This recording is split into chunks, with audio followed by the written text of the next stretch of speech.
right, so this is inside of the Project 8 folder on Blackboard.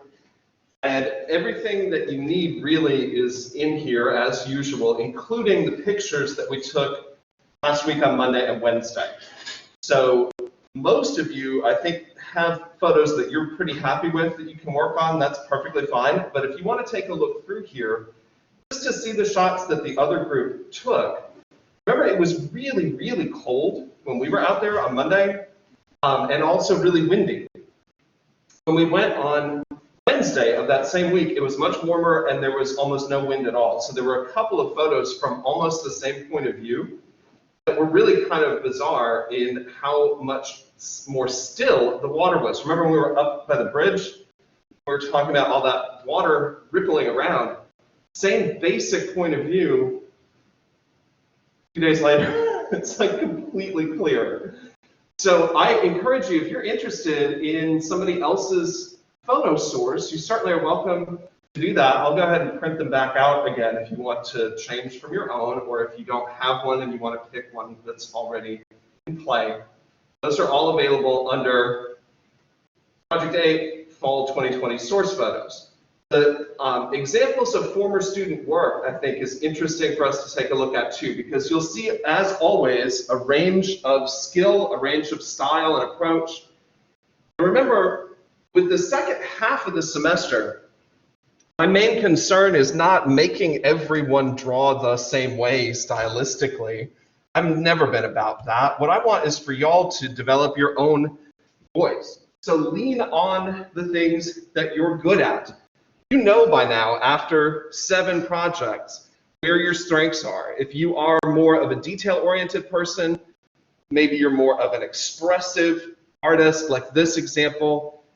Think about the things that worked best for you. Which materials? If you were more detail-oriented, maybe you want to start with pencil. If you were more expressive, like this student, maybe you want to start with charcoal. Can you see the difference? Right? Both of those are good drawings, but from a very different point of view. You can add as much color as you want to these. I have colored pencils, pastels, oil pastels, chalk pastels. We've got some watercolors even.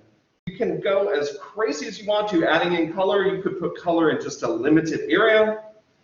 But we want to really think about making believable suggestion of space.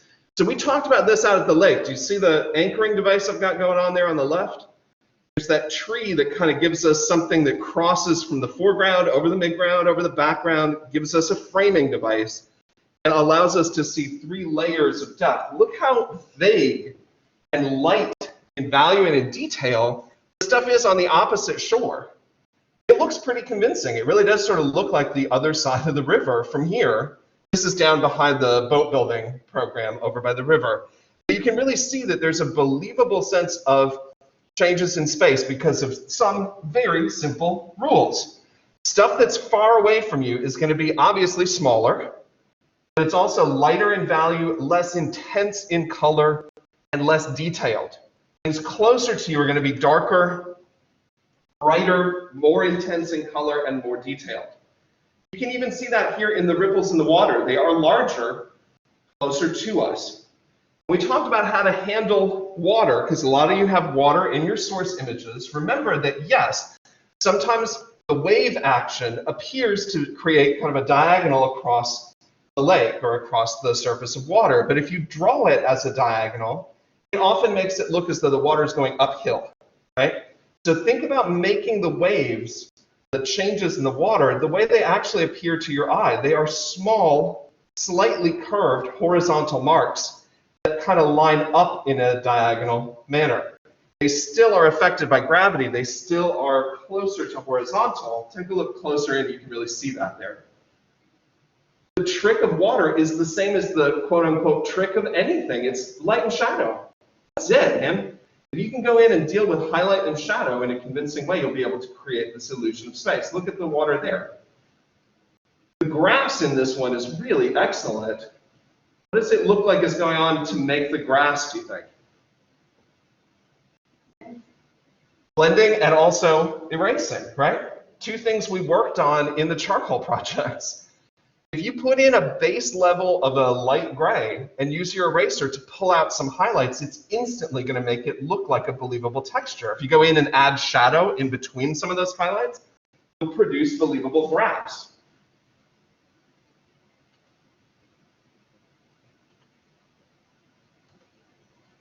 Now, obviously, these are all from downtown, just down by the river, by all the hotels and stuff. There's a lot of construction going on there now. We used to have a classroom building right by the river, so we would just simply go out to the river and type our sources. This is a good example, though, of what we were talking about with the effect in the sky.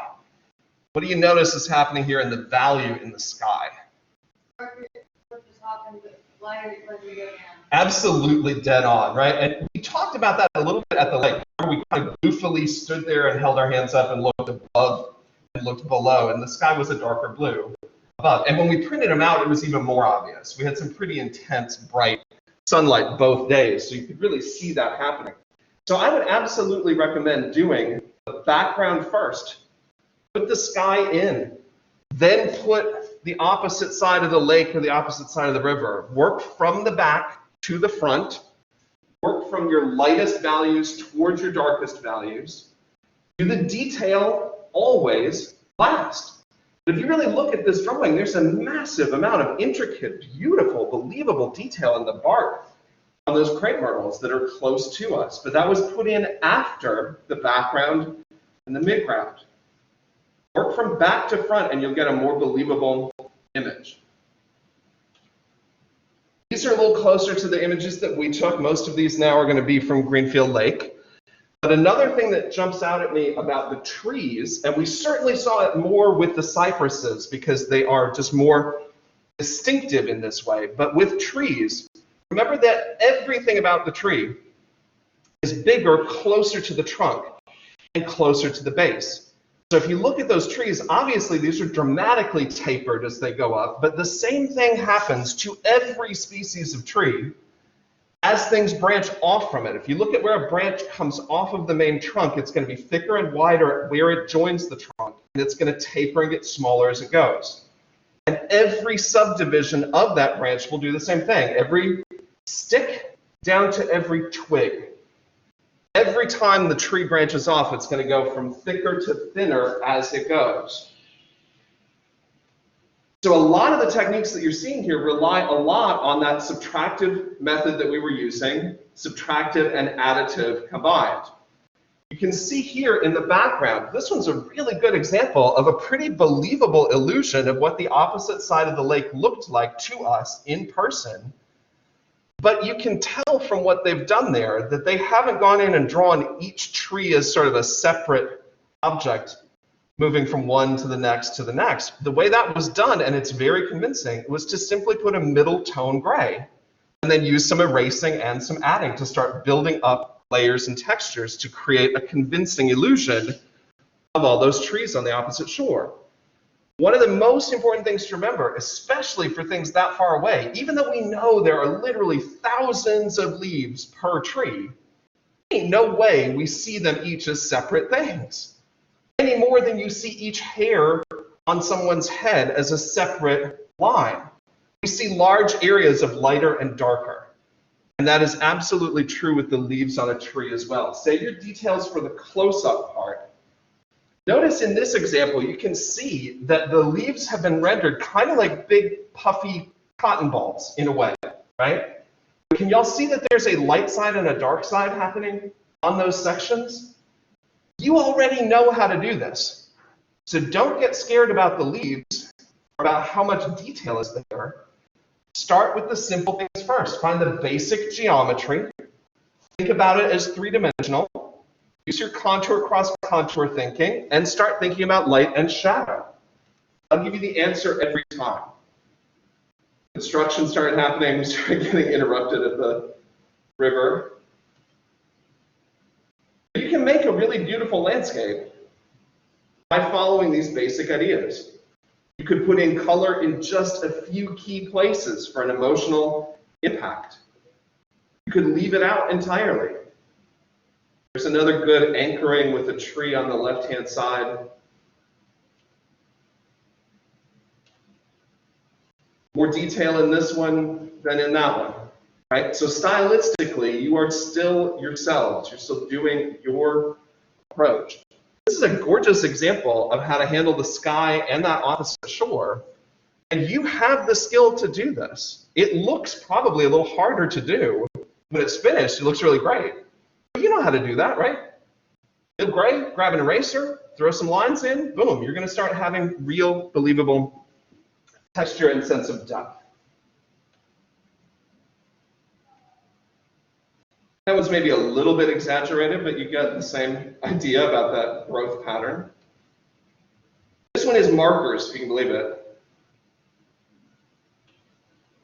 And that one was one from last year that was done entirely digitally. As long as you're working with the concepts of space, depth, composition, value, you can go as in-depth as you want to with mixed media, multiple media, as much color as you want to. If you have a tablet on you and you want to use your Medibang or whatever it is you're drawing with for your free apps, go for it. This is your chance to make something that shows your skill and your style, but gives us a convincing sense of three-dimensional depth. Okay. What else do I want to show you there? In the coursework Project 8 area, we just looked at the examples. There's the map to the lake, yada, yada. I wanted you to see this as well before we start drawing for ourselves today. This is one of my personal favorite examples about the difference between faking it and responding to what you really see. Obviously, the painting on the left has more detail, right? You can see the leaves separately, you can see the folds in the clothing pretty clearly. But if you look at both of those images, the one on the left is the one that looks like someone was sitting on the shore of a river and drawing and painting what they actually saw, don't you think? Compared to the one on the left, which now feels a little bit, I mean, it's cool. I like that painting. I think it is a good painting for sure, but it's a fantasy, isn't it? It's a little bit made up. It's really, truly unrealistic. And so in the strangest way, the one that has the most stuff in it, the most detail and specific stuff in it, is the least believable of what we've looked at. The painting on the right is from the Impressionist period. It's a painting by Alfred Sisley, who's a great, lesser known, but great Impressionist painter. And he's doing absolutely everything that I recommended to y'all when we were out at the lake. The top of the painting, if you look at the sky up there, is that not a darker blue than this blue down by the rooftops? For sure. Look at how he handled the water. They are essentially horizontal strokes, yeah? They might line up to a diagonal, but they are essentially horizontal strokes. And they are much wider and larger close to us, and they get smaller and smaller and smaller as they go back. So think about what you're doing here is not about learning, quote, the tricks of landscape. You are using all the skills that we've been developing and improving since the start of the semester. Everything that you draw is going to look more believable, more realistic, if you concentrate on the value. Think about the composition. Think about the negative space, concentrate on the value, do the detail last. If you start with the detail first on this, you're going to drive yourselves crazy. If you go in and put in a tree and try to draw each separate leaf and then go, oh, gee, I guess I'll put in the sky, you'll go nuts because you won't be able to get the sky value to go in between all those little leaf parts. So seriously, when I say start with the furthest away stuff, I mean exactly that. Do the background first. So you can layer the midground on top of it and layer the foreground on top of that. Think of it almost like it's layers in Photoshop. Work from back to front, from light to dark. Everybody clear on that? All right. I'll make another set of printouts for you. There are only a couple here that were left over from last time around. If you have your printouts, you can go ahead and get started. The color materials are over here too on the supply card, at least the colored pencils. Charcoals and regular pencils are all right here. The box over here has watercolor sets. This box has the oil pastels and chalks. So pretty much everything you need is right where you can get at it.